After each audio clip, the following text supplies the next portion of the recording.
दिलचस्प कहानी है, वो भी पूछूंगा। इतनी जल्दी अपनी शायरी के जरिए यहाँ तक पहुँच गए कि कांग्रेस के सबसे बड़े नेता राहुल गांधी, वो भी इमरान प्रतापगढ़ी पर बहुत भरोसा करते हैं। उनके लाडले दुलारे भी बने हैं। इमरान, बहुत स्वागत है चाय वाला इंटरव्यू में आपका। शुक्रिया मानक भाई, अच्छा लग रहा है मुझे भी आकर के आपके शो में। चाय तो पीते होंगे? शायर तो खूब वैसे चाय पीते हैं। शायर तो बहुत कुछ पीते हैं, लेकिन मैं आम शायरों जैसा मसला नहीं रहा। चाय भी बस पी लेता हूँ। अब आपके इंटरव्यू में आया हूँ तो चाय सामने आ गई तो पी लिया। चाय का कोई तलब नहीं है, लेकिन हाँ पी लेता हूँ। हर मध्यम वर्गीय परिवार चाय। वैसा नहीं होता कि चाय पीने के बाद अच्छी शायरी आती है?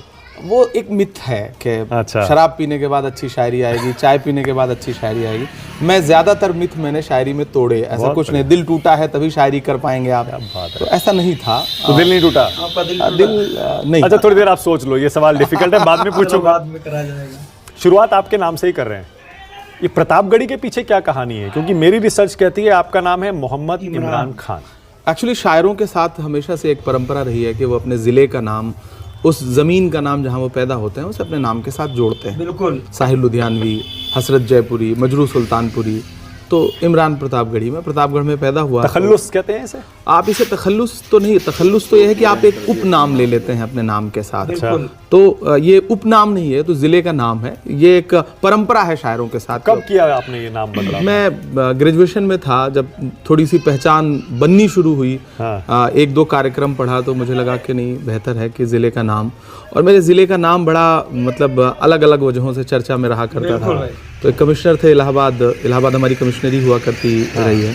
तो उन्होंने कहा, ये कहाँ प्रतापगढ़ी, तुम इतने अच्छे शायर हो, इलाहाबाद नाम जोड़ो अपने साथ। अच्छा। तो मैंने कहा, सर अगर नाम प्रतापगढ़ है तो उसकी छवि और बेहतर। प्यारे दोस्तों, अजीज साथियों, आइए आप लोगों को इमरान प्रतापगढ़ी का एक बहुत ही लाजवाब इंटरव्यू में सुनाने के लिए जा रहा हूं। जब इमरान प्रतापगढ़ी से उनकी शादी के बारे में एंकर ने पूछा तो इमरान प्रतापगढ़ी ने एंकर को क्या खूब जवाब दिया था। आप इस इंटरव्यू में ये समाअत करेंगे इमरान प्रतापगढ़ी ने अपनी शादी को लेकर क्या खुलासा किया है। आज लोग कह रहे हैं कि इमरान की शादी इकरा हसन के साथ हो रही है, जबकि ये बिल्कुल फेक और बिल्कुल झूठी खबर है।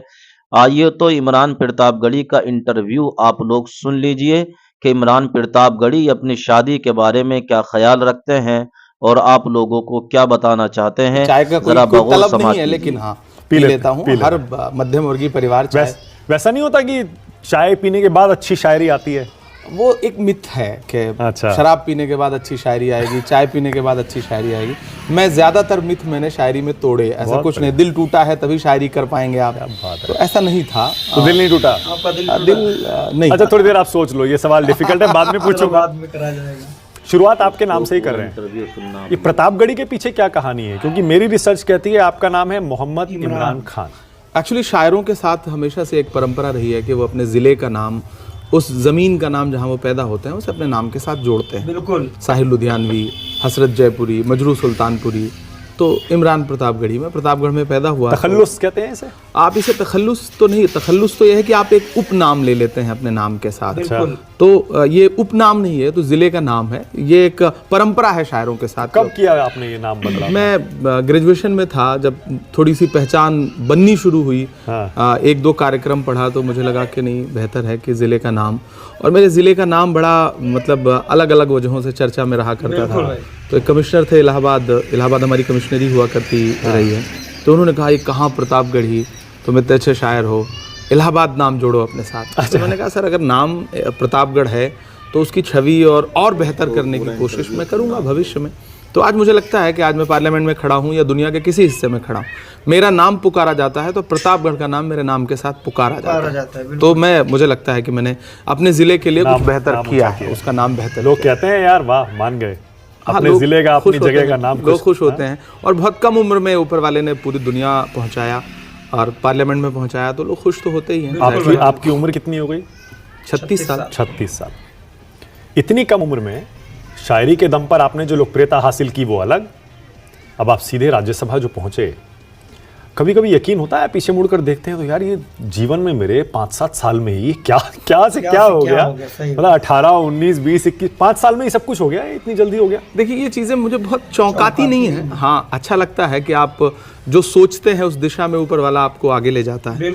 मैं कुदरत में बड़ा यकीन रखता हूँ। मुझे मेरा मानना है कि कुदरत आपको चुनती है आपसे अच्छा काम लेने के लिए। तो मैं जिस ज़िले से आता हूँ, मेरा कोई राजनीतिक परिवार नहीं, मेरे पिता, मेरे दादा, कहीं की कोई राजनीतिक विरासत नहीं। तो मुझे लगता है कि मैं साहित्य के क्षेत्र में था, कवि सम्मेलनों में पॉपुलर हुआ, मुशायरों में पॉपुलर हुआ। फिर 2018 आते आते राहुल जी से मुलाकात हुई और फिर ज़िंदगी एकदम से यू टर्न लेकर के राजनीति में आ गई। और राजनीति में भी मतलब सही जगह सही वक्त पर पहुंच गया। तो आज वो आवाज़ जो सड़कों पे गूंजती थी, वो अगर पार्लियामेंट में गूंज रही है, तो मैं मानता हूँ कि सब कुछ एक सपने जैसा ही है, लेकिन बहुत चौंकता नहीं हूँ। मुझे लगता है ये करने के लिए बना हूँ मैं। ओके, आत्मविश्वास। हाँ, हमेशा आत्मविश्वास से है, इतना हमेशा से ये था कि ऊपर वाले ने कुछ तो दिया है, कुछ करना है। और पापा डॉक्टर बनाना चाहते थे, दुनिया अलग थी मेरी, लेकिन मैंने चुना कि नहीं, मुझे साहित्य के क्षेत्र में जाना है। तो एकदम धारा से विपरीत। पर राजनीति नहीं सोचा था कभी? नहीं सोचा था। मुझे लगता था कि कवि सम्मेलन मुशायरे का जो प्लेटफॉर्म है वो बहुत बड़ा है, वो वहाँ से ही बात उठाएंगे। लेकिन एक वक्त के बाद महसूस हुआ कि नहीं, वो प्लेटफॉर्म भी कहीं ना कहीं से आज के दौर में आपकी रचनात्मकता पे भी अंकुश है, पहरे हैं। ऐसे में वहाँ चलो जहाँ से सब कुछ नियंत्रित हो रहा है। तो और ये राहुल जी ने मुझे कहा था कि तुम जिन मुद्दों पे शायरी करते हो उनका हल कैसे तलाशा जाए, ये सोचो। ये उस पहली मुलाकात की बात आप कर रहे हैं? मैं इसकी कहानी भी बड़ी दिलचस्प है, मैंने सुना है। कैसे हुई थी वो मुलाकात? ये मेरे ख्याल है कि 2017-18 के दरमियान की बात है। और मुझे एक बार बुलाया गया और उस दौरान वो अलग अलग क्षेत्र के लोगों से मिल रहे थे। तो 19 के चुनाव से पहले की बात है, 18 की शुरुआत की बात है। तो मुझे पहली बार जब फ़ोन आया कि आइए मिलेंगे, तो मेरे कुछ कार्यक्रम थे उस दौरान 3-4। तो मैंने कहा ठीक है, मैं दिल्ली रहता नहीं था। मैंने कहा ठीक है, मैं आऊँगा, इलाहाबाद रहता था। फिर जब मैं आया तो 20 मिनट की मुलाकात थी, जो 1 घंटा 39 मिनट चली। 20 मिनट का टाइम दिया था? हाँ, मुझे कहा गया कि राहुल जी 20 मिनट बात करेंगे आपसे। तो अच्छी बातचीत शुरू हुई और मुझे लगा कि मेरे मन में भी बहुत भ्रांतियां थी, बहुत सारे सवाल थे। मैंने सारे सवाल पूछे। मुझे चूंकि ना तो तब तक मुझे ये भी नहीं पता था कि मुझे राजनीति में आना है, तो मैं बतौर शायर उनके सामने बैठा था और समाज में जो कुछ उनके बारे में लोगों की राय थी, मैं वो सारे सवाल पूछता था और बहुत ईमानदारी से जवाब देते थे वो। तो मैं उठते उठते मुझे लगा कि इस इंसान से तो पूरे हिंदुस्तान को मिलना चाहिए। बिल्कुल। और मैंने उनसे कहा, हमने कहा कि आप यहाँ बैठ के जो राहुल गांधी, जिस राहुल गांधी से मैं मिला हूँ, काश इस राहुल गांधी से पूरा देश मिल ले, तो पूरे देश की सोच बदल जाएगी। बिल्कुल भाई। और उसके बाद फिर 1-2 हफ्ते बाद फिर मुझे कहा गया कि आप दिल्ली हो तो आएँ। फिर मैं हैदराबाद जा रहा था, मेरा एक कार्यक्रम था, फिर मैं मिला उनसे, फिर 1 घंटा 10 मिनट बैठ फिर से। तो 4-5 मुलाकातों में, अच्छा, कोई साहित्यिक व्यक्ति या रचनाकार जल्दी किसी को अपना नेता नहीं मान पाता, उसकी मजबूरी होती है। सबके साथ ऐसा होता है, मेरे ही नहीं, किसी भी विधा का हो। तो जल्दी मैं किसी को अपना नेता नहीं मान सकता था। लेकिन 4-5 मुलाकातों में मुझे लगा नहीं कि ये वो शख्स है जिसके साथ जुड़ करके संविधान, लोकतंत्र, जमहूरियत, ये जो शब्द हम सुनते थे, इनके लिए लड़ा जा सकता है। तो मैंने राहुल गांधी के साथ राजनीति में आना स्वीकार किया और आज आपके सामने बैठा। तो वो जो पहली मुलाकात थी, उसके लिए जब आपको फ़ोन आया था, तो आपको पता चला कि ये इन्होंने मुझे क्यों बुलाया है? देखिए, मैं इम्प्रेस हो गए थे आपकी शायरी से? मैं राजनीति में भले नहीं था, लेकिन कविताओं का जो मुद्दा था मेरा, वो राजनीति ही थी। राजनीति से उपजे हुए जो हालात थे वो थे। मैं मुद्दों की शायरी करता था। मैं नजीब की माँ के लिए नज़्म पढ़ रहा था। मैं इस देश में जो घटनाएं घट रही थी, मैं अखलाक के लिए नज़्म पढ़ रहा था। तो मुझे राजनीति की समझ थी और इलाहाबाद यूनिवर्सिटी का पढ़ा हुआ लड़का वो राजनीति तो जानता है। तो वो सारी शायरी उन तक पहुंच गई, मठाधीशी तो उसको आती ही है। तो हमने जो इलाहाबाद के चौराहों पे बैठ करके, यूनिवर्सिटी के चौराहों पे बैठ के जो चीज़ें सीखी थी, वो काम आई, वो उन तक पहुंची। फिर उन्होंने आपको ऐसा बुलवाया? ऐसा मैंने उनसे ये सवाल नहीं किया कि आपने मेरी शायरी सुनी है या नहीं सुनी है। चूंकि उनसे बातें राजनीति पे शुरू हुई और राजनीति, साहित्य, कला, वो बहुत ही अच्छे व्यक्ति हैं। और मैं तो कभी कभी कहता हूँ वो जितने बड़े राजनीतिक व्यक्ति हैं उससे अच्छे वो दार्शनिक हैं, फिलोसफर हैं। वो बात करते हैं तो आपको एक अलग दुनिया उनकी बातचीत से आपको। मैंने सुना है उस मीटिंग में प्रियंका भी आ गई थी। बाद में उन्होंने मुझसे पूछा कि तुम प्रियंका से मिले कभी? तो मैंने कहा कि नहीं भैया, मैं नहीं मिला हूँ। तब उन्होंने प्रियंका जी से मेरे सामने ही उन्हें फ़ोन किया और उन्होंने कहा कि तुम इमरान से मिलो। मतलब मिलो, तो वो आई फिर इमरान वहाँ? तुम्हारे साथ बैठेगा। तो दूसरे उन्होंने मुझसे पूछा कि आप कब बैठा, तो उन्होंने दीदी से पूछा, दीदी ने कहा कि मैं एक डेट बताई 2 या 3 दिन की बात कि मैं बैठूंगी। फिर मैं उनसे मिलने गया तो दीदी अलग से मिली और उन्होंने भी तकरीबन 1 घंटे बात की और बहुत मतलब मुझे महसूस हुआ कि उनका शब्द विन्यास बहुत अच्छा है, उनके पास हिंदी भाषा की ज़्यादा अच्छी उनकी पकड़ है। कविता उनको बहुत उन्होंने पढ़ा है कविताएं, तो उन्होंने साहित्य पे बहुत बात की और बड़ी भावुकता से बात की। तो मुझे बहुत अच्छा लगा उस परिवार से मिल करके और उसके बाद मैंने राजनीति में आने का फैसला किया। तो उस पहली मीटिंग में तय हो गया था कि आप 19 का चुनाव लड़ेंगे? बिल्कुल वो तो 5वीं-6वीं मीटिंग में तय हुआ। ओके, मतलब तय क्या हुआ, उन्होंने कहा कि राजनीति में आओ। मैंने उनसे पूछा कि तो राहुल जी ने कहा था? राहुल जी ने कहा कि राजनीति में आना चाहिए आप जैसे युवाओं को। मैंने कहा कैसे, मुझे तो कुछ पता ही नहीं था कि हाँ कैसे आया जाता है। तो उन्होंने, तब राजबब्बर जी प्रदेश अध्यक्ष हुआ करते थे, उन्होंने कहा कि राजबब्बर आपसे बात करेंगे। फिर मुझे कॉल आई, मैं राजबब्बर जी से मिला, फिर उन्होंने बहुत सारी चीज़ें समझाई। फिर लोकसभा चुनाव लड़ने का तय हुआ, फिर मैंने सदस्यता ली पार्टी की और फाइनली राजनीति में आ गए। और बताइए जरा, इतनी जल्दी सब कुछ हो गया? 18 में मुलाकात हुई, 19 में चुनाव में उतार दिया, वो भी बीजेपी के खिलाफ। मैं इसे जल्दी नहीं मानता। मुझे लगता है कि जो मेरा पिछला 10 साल का संघर्ष है वो उसे इसमें ऐड किया जाना चाहिए। बिल्कुल भाई। मैं सिर्फ 1 साल, जो जिन्हें लगता है कि मेरी 4 साल की कामयाबी है या मेरे 4 साल का सफर है, नहीं राजनीतिक, मुझे लगता है कि उससे पहले भी मैं जिन मुद्दों पे लड़ रहा था वो भी राजनीति का एक हिस्सा था, बस राजनीति के दायरे में आकर के नहीं लड़ रहा था। तो मैं अपना सफर वहां से शुरू करूंगा, मैं सिर्फ यहाँ से नहीं जोड़ूंगा। ओके, तो उस चुनाव में हार क्यों गए आप, आपने सोचा है? हाँ, उसका 2 बड़ा कारण है। पहला ये कि मैं बिल्कुल नया था और मुझे कोई चुनाव लड़ने की कोई समझ नहीं थी मुरादाबाद से। दूसरा ये कि मुरादाबाद बहुत एक तरफा वोटिंग करता है, उसका मिजाज ऐसा है कि जब अजहरुद्दीन चुनाव जीते तो जो सपा का प्रत्याशी था उसको 25,000 वोट मिले, 24,000 वोट मिले। और फिर अगली बार जब अजहरुद्दीन छोड़ के गए तो कांग्रेस के प्रत्याशी को 19,000 वोट मिले। तो वो एक तरफा वोट करता है। और महत्वपूर्ण बात ये थी उस चुनाव में कि सपा बसपा का अलायंस था। तो लोगों को ये लगा कि भारतीय जनता पार्टी के मुकाबले सपा का प्रत्याशी लड़ रहा है। मैंने अपने दम पे जो माहौल खड़ा किया उस बुनियाद पे मुझे 60,000 वोट मिले, जिसमें मैं मानता हूँ कि 50,000 वोट मेरी मेहनत के, वरना वो 10,000 और कोई भी प्रत्याशी होता तो 10,000 15,000, क्योंकि आप अगल बगल देखें, संभल देखें 13,000 वोट, अमरोहा देखें 15,000 वोट, बगल में बिजनौर देखें तो 16-17,000 वोट, तो 20,000 के नीचे का ही पूरे मंडल में वो था वोट प्रतिशत कांग्रेस पार्टी का। तो ऐसे में चुनाव सपा बसपा का अलायंस प्लस मेरा बिल्कुल नया होना, चुनाव बना के भी चुनाव हार गया मैं, तो वो तो दिल टूटा था जब नतीजा आया था? हाँ, जिंदगी में पहली बार हार मिली थी तो जाहिर सी बात है तकलीफ होती है। और आप राजनीति से नहीं थे, आपका तजुर्बा नहीं था, तो तकलीफ हुई। कुछ दिन बहुत मतलब सदमा तो नहीं कहूंगा, लेकिन अकेले रहा मैं। मतलब कम मिलना लोगों से। तब सोचा था कि यार अब पता नहीं आगे क्या होगा क्या नहीं होगा? नहीं, मेरी अपनी दुनिया थी, मैं उस दुनिया का मतलब सोचा था उसमें लौट जाऊंगा। नहीं, मैंने मुशायरे तब भी नहीं छोड़े थे। मैंने राजनीति में चुनाव 17 दिन लड़ने का समय मिला मुझे, एक दूसरा जिला, मैंने वहां जा करके 17 दिन तो आपको समझने में ही गुजर जाते हैं, तो वो गुजर गया। फिर मुझे लगा कि कवि सम्मेलन मुशायरे तो है ही, अपनी दुनिया है। पार्टी लगातार फिर कार्यक्रमों में बुलाती रही, प्रचार के लिए बुलाती रही, तो मैं जुड़ा रहा। फिर एनआरसी का मूवमेंट आ गया, मैं देश भर में आंदोलनों में जाने लगा।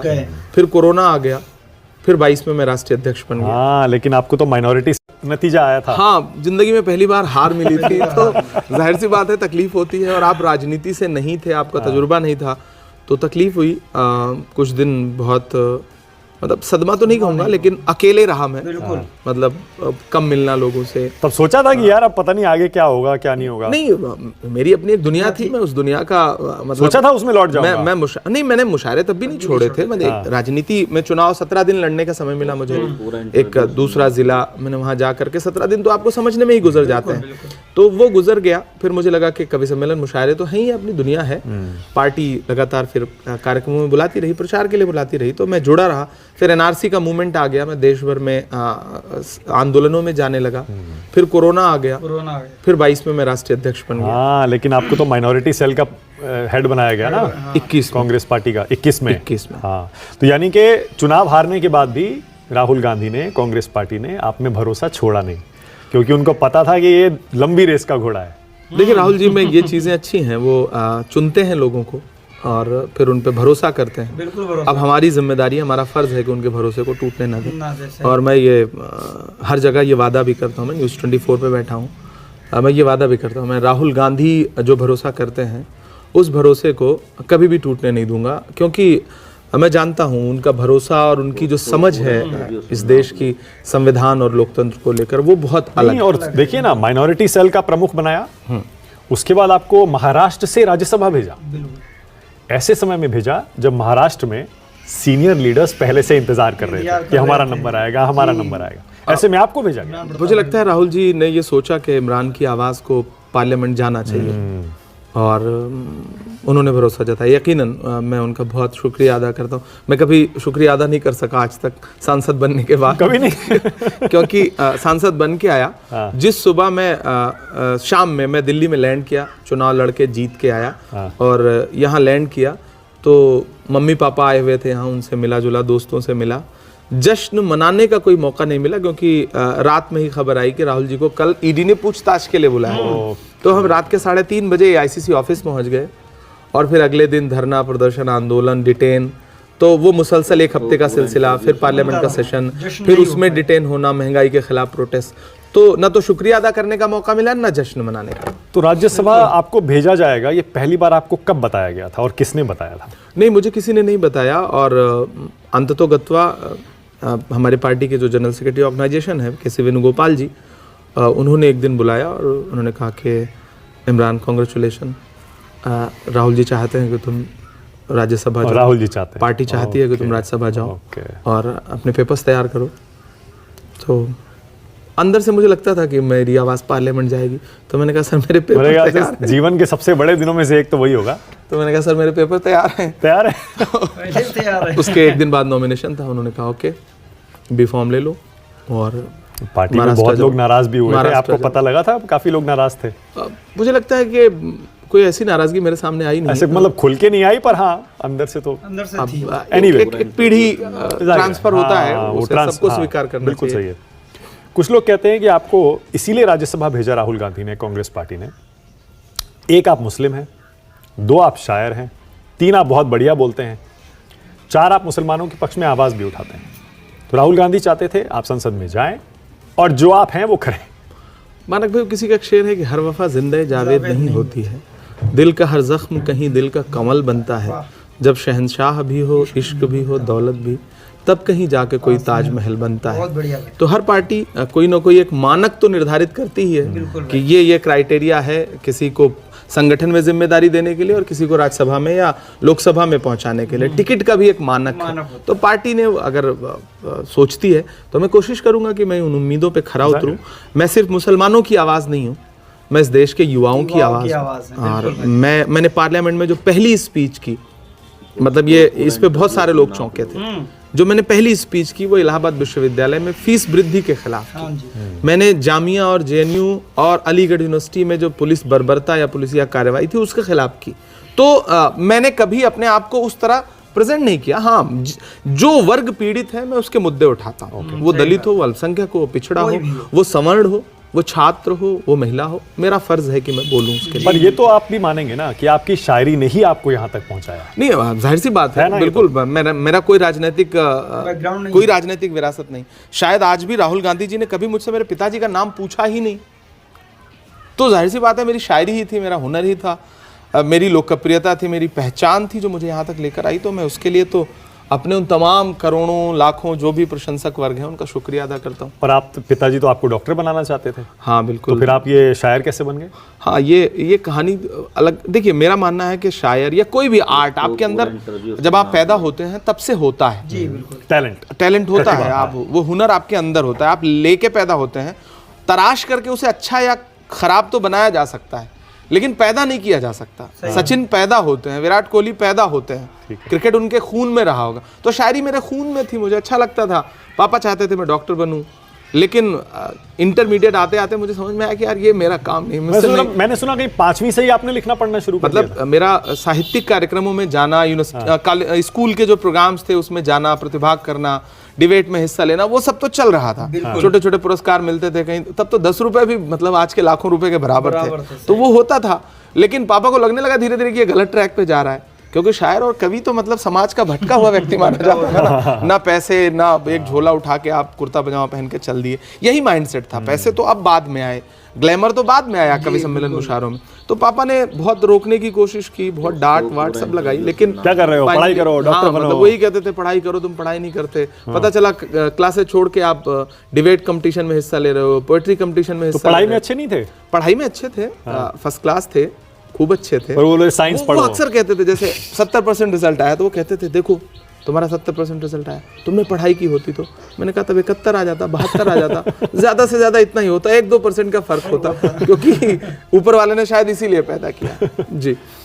संसद में आपने अभी तक कुल कितनी स्पीच दी है? अब मैंने एक्चुअली मैंने साथियों, आप लोगों ने इमरान प्रतापगढ़ी के इस इंटरव्यू को सुन लिया होगा और सुनने के बाद आप लोगों को ये अंदाज़ा लग गया होगा और आपने ये समझ लिया होगा कि इमरान प्रतापगढ़ी की शादी के ताल्लुक से क्या राय है और उनका क्या ख्याल है और इमरान प्रतापगढ़ी शादी कब करेंगे और उनका क्या विचार है। इस बारे में इमरान प्रतापगढ़ी ने बिल्कुल साफ अल्फाजों में आपके सामने अपनी बात को रख दिया। बहरहाल, अगर ये वीडियो अच्छी लगी हो तो दुआओं से नवाजें, कमेंट करें, लाइक करें, शेयर करें। अस्सलामु अलैकुम वरहमतुल्लाहि वबरकातुहू।